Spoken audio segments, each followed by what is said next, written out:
I would like to start by paying tribute to the victims of Mundakai and Churalamala. Mundakkai Chooralmala ദുരന്തത്തിൽ അവിടെയുള്ള ദുരിതബാധിതർക്ക് അവർക്ക് ആദരാഞ്ജലികൾ അർപ്പിച്ചുകൊണ്ട് ഞാൻ ആരംഭിക്കുകയാണ്. And say that we all stand with the people who lost family members, who lost property, who suffered. ആ ദുരന്തത്തിൽ ബുദ്ധിമുട്ടിയവർക്ക്, ആ ദുരന്തത്തിൽ കുടുംബാംഗങ്ങളെ നഷ്ടപ്പെട്ടു പോയവർക്ക്, ആ ദുരന്തത്തിൽ വസ്തുവും എല്ലാം നഷ്ടപ്പെട്ടവർ, അവരോടൊപ്പം നമ്മൾ ചേർന്ന് നിൽക്കുകയാണ്, അവരോടൊപ്പം നിൽക്കുകയാണ് എന്ന് പറഞ്ഞുകൊണ്ട് ഞാൻ ആരംഭിക്കുന്നു.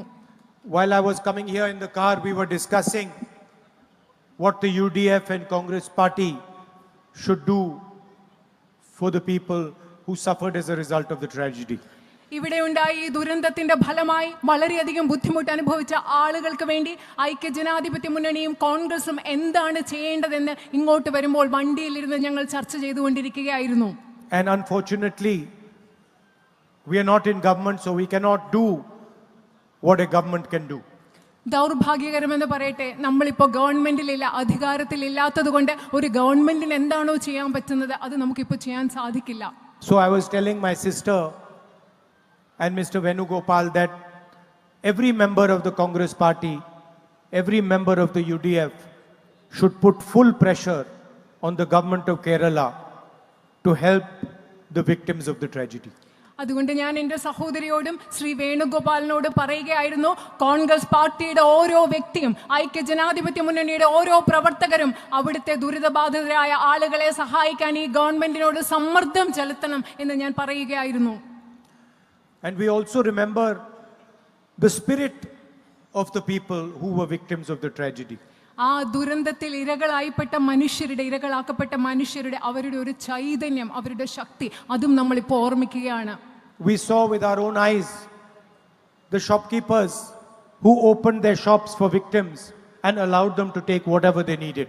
അവിടെ നമുക്കറിയാം, നമ്മൾ ഞങ്ങളുടെ കണ്ണുകൾ കൊണ്ട് കണ്ടതാണ്, അവിടെ ആ ദുരന്ത ബാധിതരായവർക്ക് വേണ്ടി സ്വന്തം കടകൾ തുറന്നു കൊടുത്ത് എന്ത് വേണമെങ്കിലും എടുത്തോളാൻ പറഞ്ഞ കച്ചവടക്കാരെ നമ്മൾ കണ്ടതാണ്.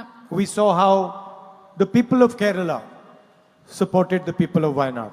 വയനാട്ടിലെ ജനങ്ങളെ കേരളത്തിലെ മുഴുവൻ ജനങ്ങളും എങ്ങനെയാണ് പിന്തുണച്ചത് എന്ന് നമ്മൾ കണ്ടതാണ്. And a good symbol is the Cafe July 30th.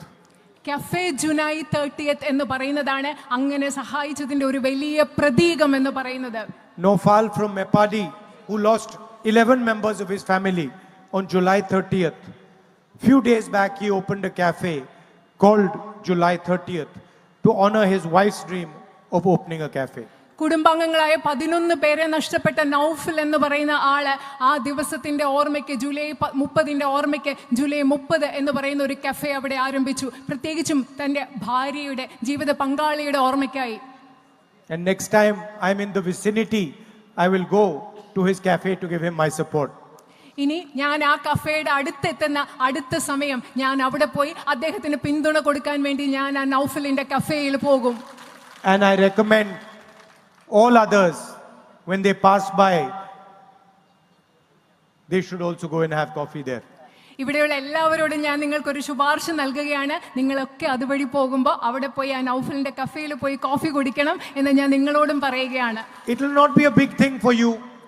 നിങ്ങൾക്കത് വലിയൊരു കാര്യമല്ല അവിടെ പോകുന്നത്. You will just go and have coffee. നിങ്ങൾ അവിടെ പോയി ഒരു ചെറിയ കാപ്പി കുടിക്കും. But you will give confidence to those who suffered in the tragedy. പക്ഷെ അതിലൂടെ നിങ്ങൾ ചെയ്യുന്നത് ആ ദുരന്തത്തിൽ ബുദ്ധിമുട്ട് അനുഭവിച്ച മനുഷ്യർക്ക് നിങ്ങൾ ആത്മവിശ്വാസം കൊടുക്കുകയാണ് അതിലൂടെ നിങ്ങൾ ചെയ്യുന്നത്.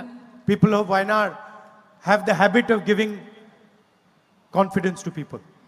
വയനാട്ടിലെ ജനങ്ങൾക്ക് മറ്റുള്ളവർക്ക് ആത്മവിശ്വാസം കൊടുക്കുക എന്നൊരു സ്വഭാവമുണ്ട്, ശീലമുണ്ട്.